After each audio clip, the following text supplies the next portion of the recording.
Um projeto do Grupo de Astrofísica da UFSM está realizando pesquisas com o ALMA, um radioobservatório em Atacama, no Chile.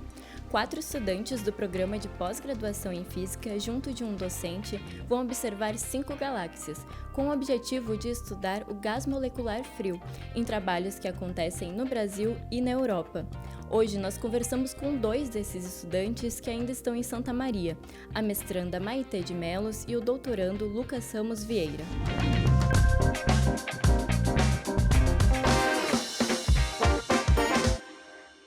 Eu sou Amanda Teixeira, estudante de jornalismo e apresento o TV Campus Entrevista de hoje. Lucas, tu pode começar nos explicando o que é o ALMA? O ALMA ele é um interferômetro composto por dezenas de antenas. Ele está localizado no deserto do Atacama, no Chile, e faz observações na ordem do comprimento de onda milimétrico. E nesse comprimento de onda nós vamos observar o gás frio das galáxias que tivemos a proposta aprovada e que é responsável por vários mecanismos dos objetos que nós solicitamos. Certo. E também pode nos explicar o que é o Grupo de Astrofísica da UFSM e esse projeto que vocês estão desenvolvendo? Sim, o grupo é composto por 3 professores, o professor Rogemar Riffel, Sandro Rimbold e Jaderson Chimoia, e os alunos de iniciação científica, mestrado e doutorado, como eu e a Maitê. Nós desenvolvemos pesquisas na astronomia extragaláctica, e especificamente o nosso grupo de astrofísica estuda núcleos ativos de galáxias, que são, explicando assim de uma forma direta, são galáxias que possuem todas as galáxias possuem buraco negro supermassivo no seu centro, inclusive a Via Láctea, que são buracos negros que possuem de milhões a bilhões de vezes a massa do Sol, concentrado numa região do tamanho do Sistema Solar em média. Quando esse buraco negro tem uma reserva de gás disponível ao redor, ele se torna ativo. Tem vários fenômenos que o nosso grupo e tantos outros estudam. Também estudamos aglomerados de galáxias, a parte mais voltada para o que o professor Sandro trabalha, interações entre galáxias, entre grandes aglomerados com dezenas ou centenas de galáxias, como que isso se dá, né, no ambiente intergaláctico, e os efeitos da evolução da galáxia através desses fenômenos, como que se dá o início, os estágios iniciais e o desenvolvimento das galáxias relacionados, por exemplo, com núcleos ativos. Uhum.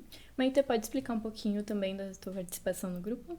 Sim, eu faço mestrado aqui na UFSM, eu faço com o professor Rogemar.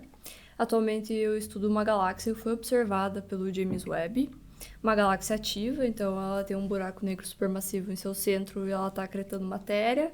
Ela também é uma radiogaláxia, então ela está emitindo jatos em rádio e isso tudo está interagindo com a galáxia hospedeira. E a gente busca entender quais são os fenômenos que ocorrem dessa interação entre o AGN e a galáxia hospedeira. Como que é o impacto na formação de estrelas, se está suprimindo, se está favorecendo a formação de estrelas. E é basicamente isso. Uhum. E as primeiras observações, elas foram feitas no telescópio James Webb, né? Como que foram esses estudos? Lá no início do James Webb, no ciclo 1, né? O professor Rogemar, ele realizou uma proposta de 3 galáxias. Elas foram observadas no infravermelho próximo e no infravermelho médio. E a partir dessas observações, a gente tem informação a respeito do gás molecular no centro dessas galáxias e também o gás ionizado, que é justamente para entender também como o AGN ele afeta o meio ali interno da galáxia. Atualmente a gente vem realizando trabalhos com essas observações, tentando tirar o máximo dessas 3 galáxias. Pode parecer pouco, mas tem muita coisa que ocorre em uma fonte só.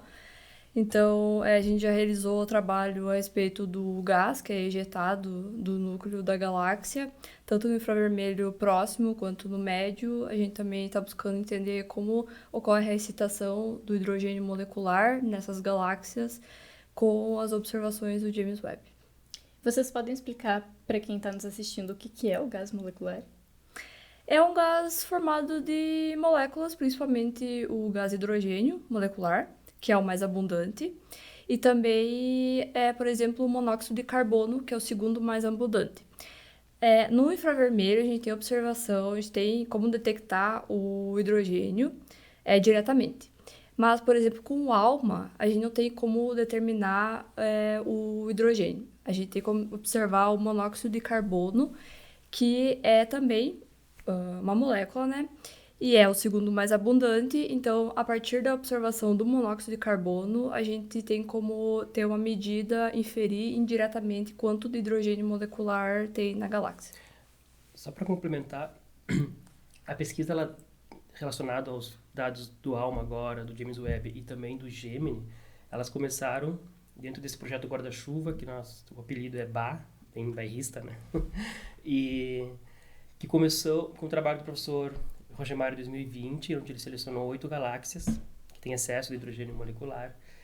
E os primeiros dados vieram do telescópio Gemini. Na pesquisa em astronomia extragaláctica, é importante ter quanto mais, qualquer pesquisa, né? Quanto mais informações sobre o objeto de estudo, melhor. Então, os primeiros fontes de dados foram dados no óptico, na região que a gente enxerga, né? Do espectro eletromagnético, com dados do Gemini, que eu estudo no meu doutorado. Depois obtivemos dados na fase do infravermelho, que a Maite e outros colegas estudam, para estudar essa região um pouco mais morna do gás. Então, no Gemini, no óptico, seria a fase mais quente do gás. A fase morna seria com o infravermelho e agora, quando nós recebemos os dados do ALMA, com a fase mais fria do gás. Certo. E agora, mais 2 galáxias estão sendo observadas que não foram antes no James Webb, né? Como que está sendo isso? Essas galáxias já têm os dados no óptico. Elas não foram solicitadas no James Webb por uma questão de facilitar a aprovação do projeto. Muitas solicitações de galáxias dificultam a aprovação. Então, tem, digamos, um número intermediário para evitar com que seja reprovado por ter muita exigência de demanda de tempo, né? Inclusive, é interessante dizer o custo que envolve isso, que a gente, o Grupo de Astrofísica, o UFSM, não tira nada, não paga nada desse custo, mas a gente está acessando dados de última geração de telescópio, de interferômetros, né, que são dezenas de antenas, que se fosse o custo de manutenção é mais de milhões de reais para horas de funcionamento dessas estruturas, tipo, de maneira diária custa mais de milhões. E então nós estamos conseguindo acessar esses dados no nosso grupo, né, nossa instituição, conseguindo fazer uma ciência de nível internacional. E a gente espera, essas novas galáxias, elas são em interação, uma delas pelo menos, elas que a gente considera assim que tem ou galáxias muito próximas, estruturas próximas que estão fazendo com que elas interajam, estejam num processo inicial de fusão ou um estágio mais avançado, e isso acaba tornando a complexidade um pouco maior, enfim, os mecanismos que isso vai interferir tanto no processo de formação estelar, como a Maite comentou, e na interferência, que a gente chama de feedback, no retorno da interferência dos buracos negros ativos nessas regiões, como que isso se dá nesses contextos, nesses ambientes novos, digamos assim, nessa pesquisa. E a pesquisa de vocês dois, quais são os objetivos mais específicos dela? Pode começar, Maite. O meu é entender os outflows, detectar os outflows, possivelmente outflows, em uma galáxia específica, que é uma radiogaláxia. Ela também sofreu um processo de fusão, é o resultado de uma fusão entre 2 galáxias. A primeira parte do meu trabalho é entender esses outflows, e acabou que a gente também descobriu um inflow, ou seja, o buraco negro está se alimentando de gás molecular. A gente tem uma parte do gás molecular no disco, rotacionando. A gente tem uma parte do gás molecular que está sendo ejetado e uma parte do gás molecular que está sendo alimentado. Ou seja, está servindo como combustível para o buraco negro supermassivo. E agora a segunda parte vai ser investigar qual é a origem da excitação do hidrogênio molecular. Seria devido a choques, por exemplo, gerado pelos jatos em rádio na galáxia. A minha amostra inicial contém essas 8 galáxias do Gemini, que eu comentei antes, e já publicamos um artigo de uma dessas galáxias na Monthly, uma revista de impacto internacional, e tem as demais galáxias que estão em andamento, né, estão na metade do doutorado. Então é uma amostra de 8 galáxias no óptico, região do espectro magnético no óptico, vindo desses dois telescópios, o Gemini Sul e o Gemini Norte. Um está no Chile e o outro no Havaí. Com a pesquisa agora, com o doutorado de sanduíche na Alemanha, que fui contemplado com essa bolsa, né, a gente vai incorporar galáxias de um outro levantamento que eles trabalham lá no Instituto Leibniz de Astrofísica em Potsdam, e esse levantamento é chamado CARS, que é Núcleos Ativos de Galáxias Próximos. E a gente vai investigar nessas galáxias, que tem cerca de 40 objetos, quais delas se enquadram em alguns dos nossos critérios, como excesso de hidrogênio molecular morno, e investigar os outflows, que são ventos de gás ejetados através desse núcleo ativo. Uhum.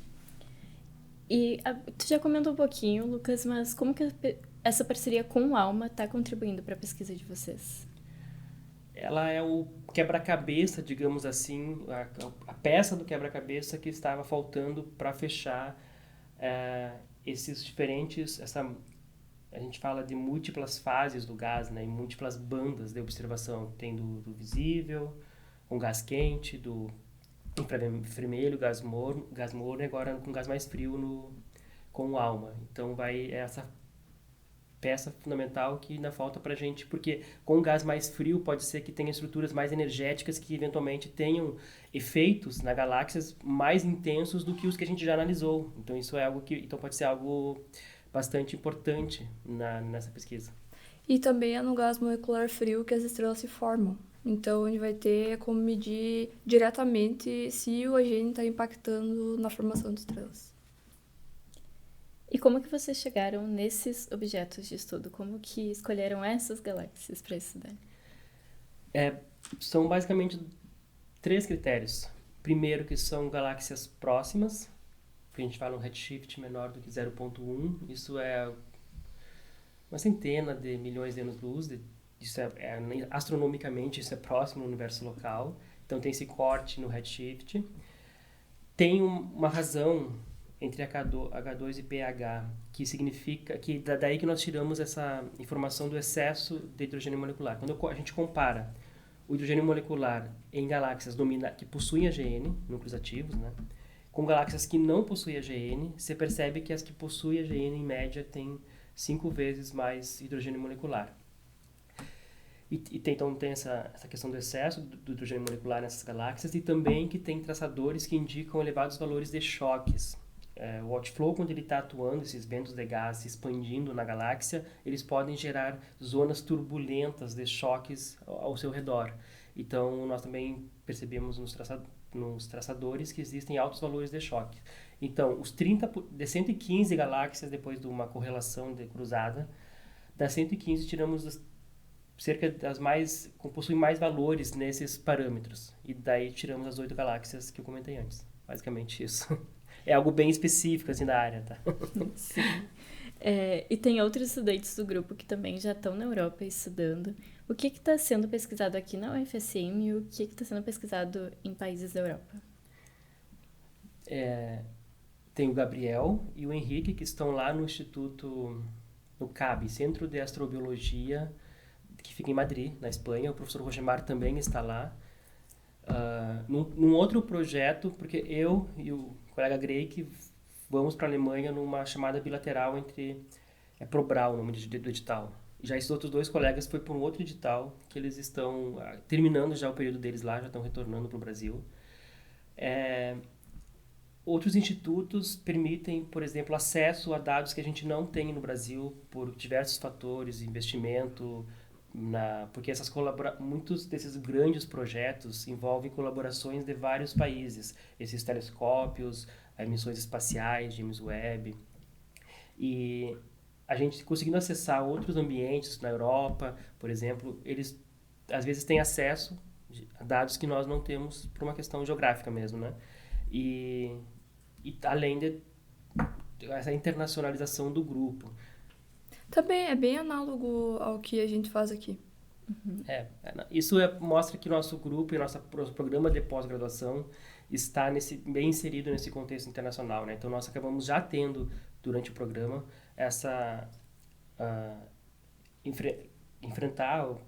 estamos estudando temas que estão desafiando a ciência, o conhecimento humano, e conseguimos interagir e inclusive, trazer novos conhecimentos nesse meio científico. Como que essas pesquisas podem contribuir? Vocês também já comentaram antes um pouco, mas como que elas podem contribuir para a prática, assim? Então, para a prática, não tem muito, né? Essa é a questão do experimento. Que aqui é uma ciência de base, né? A astrofísica, a física. Em geral, na ciência de base, a gente não tem uma aplicação direta. Isso, às vezes, é o que dificulta o investimento do governo, das instituições financeiras, né?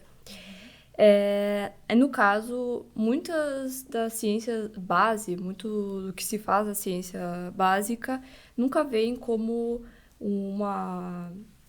algo direto para a sociedade, mas sim indireto. Às vezes passa algum tempo e alguma tecnologia que a gente desenvolve para nossa pesquisa acaba sendo retornado para a sociedade depois. Por exemplo, a primeira câmera, ela foi desenvolvida para um telescópio e hoje a gente tem nos nossos celulares, né? Que outros exemplos também? A internet era um Internet sistema também. inicial de comunicação entre os cientistas para facilitar esse contato e trocar experiências, e depois se tornou a internet. Eu costumo falar, tipo, Einstein se perguntava a si próprio o que aconteceria se eu me movimentasse ao lado de um raio de luz. E essa simples pergunta, curiosidade humana, a resposta para essas perguntas gerou um tremendo benefício para a humanidade. Então, GPS, sistemas que dependem de correções relativísticas a partir desses estudos. Especificamente na nossa área da astrofísica, que trabalha muito com imagens, isso acaba tendo também um uso na parte da medicina. Inclusive, a professora que vai ser minha supervisora lá na Alemanha, ela trabalha, além da parte da astrofísica, com a aplicação de estudos de espectroscopia em 3D para análise de imagens de câncer, microplásticos, que está sendo um problema social bem grande, o excessivo contato nosso com microplásticos. E como a gente tem esse conhecimento da análise de imagens, isso acaba facilitando para identificar estruturas que têm um interesse médico, né? E essas pesquisas estão sendo publicadas em revistas internacionais, né? Pode dar um exemplo de onde vocês já chegaram com isso? A gente já publicou na Monthly, que é Monthly Notices of the Royal Society Astronômico. Que é uma revista da Inglaterra. É uma revista da Inglaterra, também da nossa área muito renomada, na Astrophysical Journal, na Astronomy Astrophysics. A maioria, no início foi publicado os resultados com o Gemini, na Monthly, que a gente chama. Todos os resultados, né, com o Gemini foram publicados na Monthly. Com o James Webb a gente está publicando, já foi publicado 2 trabalhos, um sobre o outflow, é a mesma galáxia que estou trabalhando agora, mas no infravermelho médio. Outro artigo sobre a excitação do hidrogênio molecular nas 3 galáxias que a gente observou com o James Webb no infravermelho médio. E eu já submeti também um sobre os outflows na galáxia que eu estou observando no infravermelho próximo. E agora também o professor Gemar submeteu outro artigo sobre uma lente gravitacional que a gente acabou encontrando na observação de uma galáxia e foi algo bem surpreso, inesperado. E como esses trabalhos com ALMA contribuem para que a UFSM seja reconhecida internacionalmente por essas pesquisas? Faz com que a gente tenha contato com esses dados de ponta, né, que a gente tem a capacidade quando a gente comenta, de analisar o quiloparsec central das galáxias. Isso é uma região muito interna. Isso faz com que nós consigamos desenvolver uma pesquisa avançada, carrega o nome da universidade junto com essas pesquisas. Essas publicações que nós falamos são nas revistas de maior impacto científico, tem os fatores de impacto que é medido, né? E o nome da universidade está lá, né? Estamos carregando, temos vários, relativamente um número elevado de publicações, todos nós estamos publicando desde alunos dos programas, do programa de pós-graduação, no nosso caso da física, né, com os nossos orientadores, e isso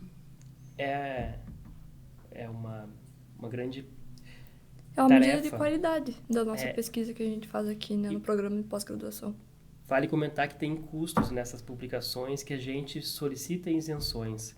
Por exemplo, na Monfli, que ela comentou antes, o custo está em torno de R$17.000 por artigo para publicação. E a gente solicita essa isenção, esse waiver que chama, e por enquanto estamos tendo sucesso, mas isso é algo que a gente não tem certeza do futuro e pode ser retirado a qualquer momento, né? Inclusive, essas parcerias internacionais acabam facilitando essas publicações, estando lá ou com pessoas em locais que têm isenções, facilita também esse tipo de acesso a essas publicações. Para vocês, enquanto grupo, como que está sendo essa experiência de trabalhar de forma internacional? Muito boa. É boa, e o grupo já tem um histórico, nós temos vários egressos do grupo, que inclusive hoje fazem parte, por exemplo, citar a Marina, que faz parte do grupo do Alma, que teve a proposta aprovada e também faz parte do James Webb. Ela é egressa do doutorado da física, fez graduação, mestrado aqui na UFSM, foi para a Universidade da Califórnia em Irvine, agora está indo para as Canárias, na Alemanha. Espanha, desculpa. Tem a Gabriele Ilha, que estava... Também tá na USP, mas passou um tempo na Alemanha. No ESO, na Agência Espacial Europeia, passou um ano lá. A Alice Machado, ela fez mestrado, graduação e mestrado aqui na UFSM, doutorado na Espanha. Granada, e agora está na Itália. Enfim, e aí são uma formação humana, né, pelo nosso programa de pós-graduação. Vai abrindo portas. E Lucas, qual a expectativa para ir para a Alemanha mês que vem?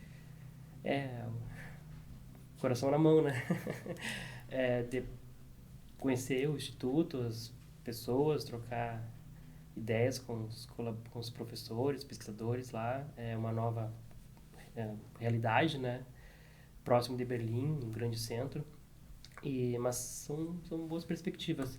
Por acaso vai ter um colega, um pesquisador que é da URGS, que também vai ser colaborador lá na mesma instituição, colaborador no nosso projeto.